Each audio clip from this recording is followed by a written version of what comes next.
경찰이 음주운전 사실을 인정한 가수 김호중 씨를 곧 소환 조사합니다. 김 씨를 포함해 소속사 대표 등에 대해서는 출국이 금지됐는데요. 취재기자 연결해 자세히 알아보겠습니다. 권준수 기자. 네, 사회부입니다. 네, 김호중 씨에 대한 조사 언제쯤 이뤄질 걸로 봐야 할까요? 네, 서울 강남경찰서는 김 씨와 구체적인 조사 일정을 조율하고 있습니다.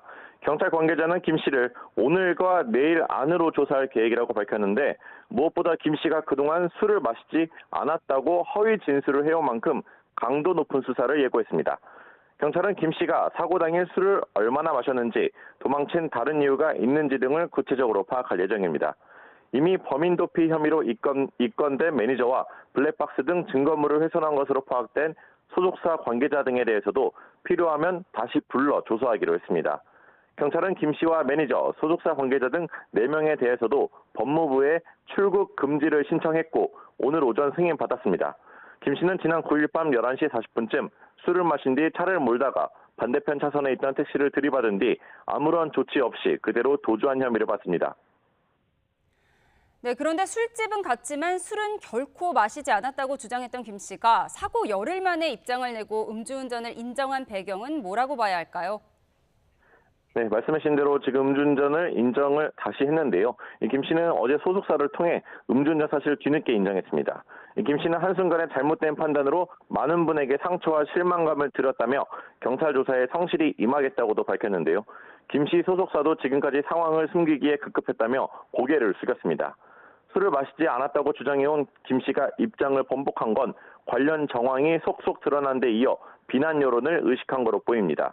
국립과학수사연구원의 소견에서도 김 씨가 술을 마셨을 거란 추정이 나왔습니다. 네, 국과수 소견은 나왔지만 경찰 입장에서는 김 씨가 음주운전을 했는지 정확히 입증해야 하는데 쉽지는 않겠군요.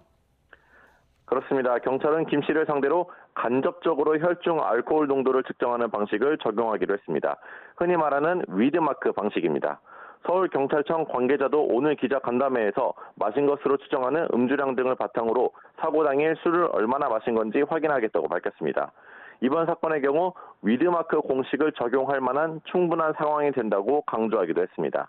경찰은 김 씨와 함께 자리에 있던 것으로 알려진 유명 가수와 개그맨 2명에 대해서도 최근 참고인 신분으로 전화 조사를 마쳤습니다. 네, 김 씨에 대한 혐의가 여러 개인데 경찰은 어디에 가장 중점을 두고 수사하고 있을까요? 네, 무엇보다 음주운전 사실뿐만 아니라 이를 숨기기 위해 증거인멸을 지시했느냐입니다. 시간 순서대로 보면 사고를 내기 전 김 씨는 스크린 골프장과 식당 그리고 유흥업소 등을 들른 것으로 확인되는데요. 사고를 낸 뒤에는 본인의 매니저와 옷을 바꿔 입고 운전자 바꿔치기를 시도했습니다. 사고 차량에선 블랙박스 메모리카드가 사라져 있었는데 이런 증거 은폐 정황에 대해 소속사는 김 씨가 주도한 게 아니라고 주장합니다. 하지만 경찰은 결국 김 씨 본인이 범행한 만큼 증거인멸을 지시했을 거라는 추측에 무게를 두고 수사 중입니다. 앞서 경찰은 김 씨의 소속사와 자택을 지난 16일 압수수색했는데요. 이후 김 씨가 방문했던 유흥주점까지 압수수색하며 정확한 사실관계를 파악해왔습니다. 네, 그렇다면 김 씨가 구속될 가능성도 있다고 봐야 할까요? 네, 구속영장 신청을 검토한다는 얘기가 나오고 있는데 경찰이 김 씨의 신병을 확보할지는 아직 지켜봐야 합니다. 김 씨 스스로 술을 먹고 운전대를 잡았다고 인정한 만큼 앞으로 조사에 어느 정도 협조하느냐에 따라 달려 있는데요. 경찰 관계자는 김 씨와 소속사가 남아있는 증거를 또 없애는 시도가 있을지 확인해보겠다고 밝혔습니다. 경찰은 이번 조사를 바탕으로 김 씨에 대해 도주치상뿐만 아니라 음주운전과 증거인멸 교사 등 다른 혐의를 적용하는 방안을 순차대로 검토할 예정입니다. 지금까지 사회부에서 전해드렸습니다.